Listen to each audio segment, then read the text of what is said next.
ನಮಃ ಸೂರ್ಯಾಯ ಚಂದ್ರಾಯ ಮಂಗಳಾಯ ಬುಧಾಯ ಚ ಗುರುಶುಕ್ರಶನಿಭ್ಯಶ್ಚ ರಾಹವೇ ಕೇತವೇ ನಮಃ. ಶ್ರೀ ಗುರುಭ್ಯೋ ನಮಃ. ವೃಶ್ಚಿಕ ರಾಶಿಯ ನವೆಂಬರ್ ತಿಂಗಳ ಮಾಸ ಭವಿಷ್ಯವನ್ನು ಒಮ್ಮೆ ಮೆಲುಕು ಹಾಕೋಣ. ಲಗ್ನದಲ್ಲಿ ವೃಶ್ಚಿಕದಲ್ಲಿ ಲಗ್ನಾಧಿಪತಿಯ ಯೋಗ ಒಳ್ಳೆಯ ರಾಜಯೋಗ. ಲಗ್ನದಲ್ಲಿ ಕುಜ ಬರುವಂತಹದ್ದು ಲಗ್ನಾಧಿಪತಿಯಾಗಿರುವುದರಿಂದಾಗಿ ಮಹಾರಾಜಯೋಗವನ್ನು ಸೂಚನೆ ಮಾಡುವಂತಹ ಲಕ್ಷಣ ವೃಶ್ಚಿಕ ರಾಶಿಯವರಿಗೆ ಇದೆ. ಜೊತೆಗೆ ಗುರುಬಲ ಇಲ್ಲದೇ ಇದ್ದದ್ದು ಗುರುಬಲವೂ ಕೂಡ ಸಹಕಾರಿಯಾಗಲಿದೆ.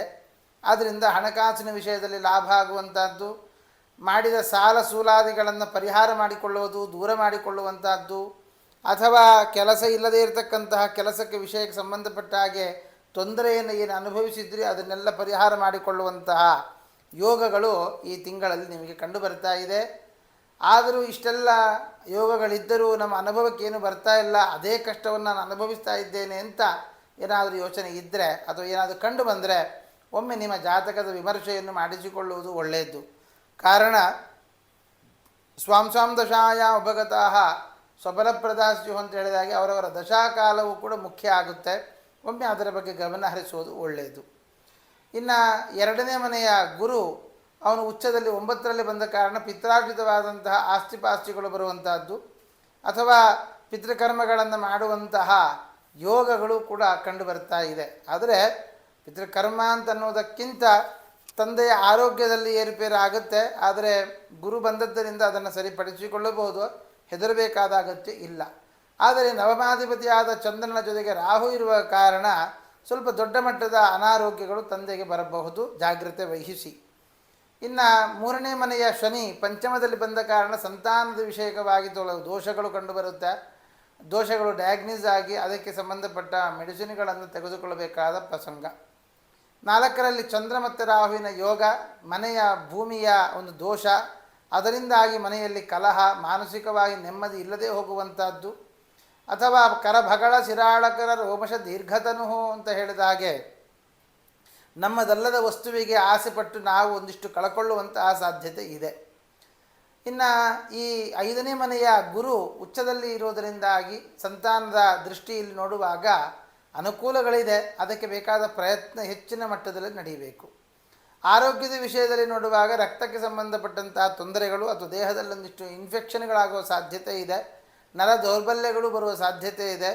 ಹಾಗಾಗಿ ಒಂದು ಅಭ್ಯಂಗ ಸ್ನಾನ ಮಾಡುವಂತಹದ್ದು ಈ ದೀಪಾವಳಿಯ ಸಂದರ್ಭದಲ್ಲಿ ಅಥವಾ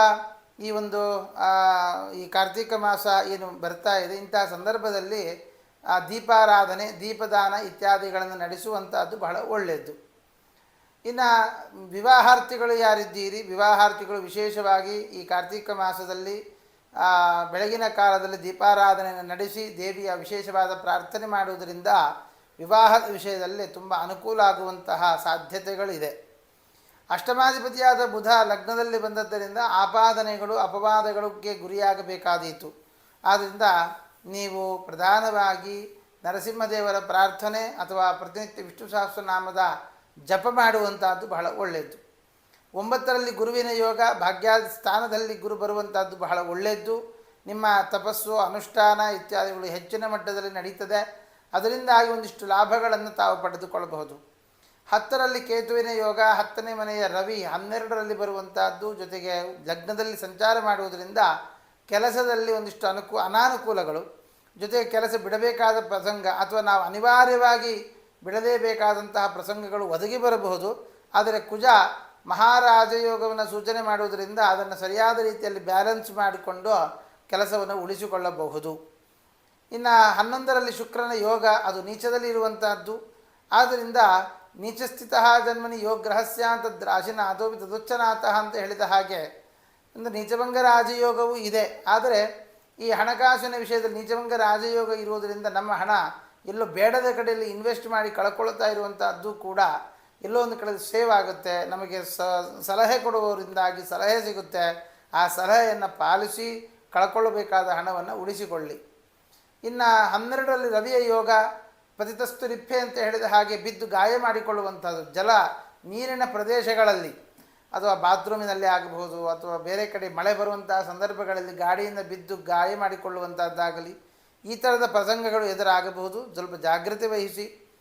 ಒಟ್ಟಾರೆ ವೃಶ್ಚಿಕ ರಾಶಿಯವರಿಗೆ ಅನುಕೂಲಗಳು ಹೆಚ್ಚಾಗಿದೆ, ಕೆಲವೊಂದೆಲ್ಲೋ ಒಂದು ಪ್ರತಿಕೂಲಗಳಿದೆ. ಅದಕ್ಕೆ ನೀವು ನರಸಿಂಹದೇವರ ಪ್ರಾರ್ಥನೆ, ವಿಷ್ಣು ಸಹಸ್ರನಾಮದ ಜಪಾದಿಗಳನ್ನು ಮಾಡುವಂಥದ್ದು ಇದೆಲ್ಲವೂ ಕೂಡ ಅನೇಕ ಅನುಕೂಲಗಳನ್ನು ತಂದುಕೊಡುತ್ತೆ ಅಂತ ಹೇಳ್ತಾ ಶ್ರೀಕೃಷ್ಣಾರ್ಪಣ ವಸ್ತು.